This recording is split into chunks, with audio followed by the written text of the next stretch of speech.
Islamic videos کے لیے subscribe کریں اور ساتھ بیل کے بٹن کو بھی پریس کریں۔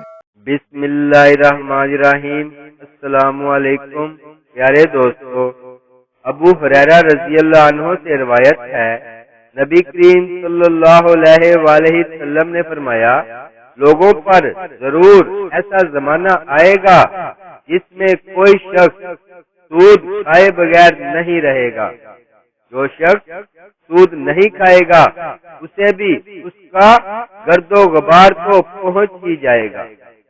عبداللہ بن مسعود رضی اللہ عنہ سے روایت ہے، نبی کریم صلی اللہ علیہ وآلہ وسلم نے فرمایا، جو شخص سود کے ذریعے سے مال میں اضافہ کرے گا اس کا انجام کار مال کی قلت ہوگا۔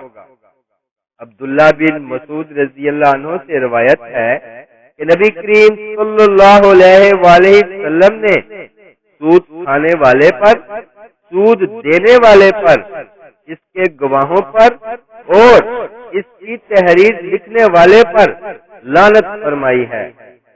ابو ہریرہ رضی اللہ عنہ سے روایت ہے، نبی کریم صلی اللہ علیہ وآلہ وسلم نے فرمایا، سود کے 70 گناہ ہیں، جن میں سب سے ہلکا گناہ اس قدر ہے جیسے کوئی شخص اپنی ماں سے نکاح کرے۔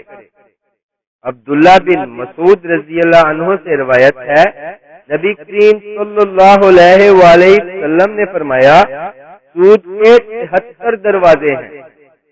استغفر اللہ، الحمدللہ۔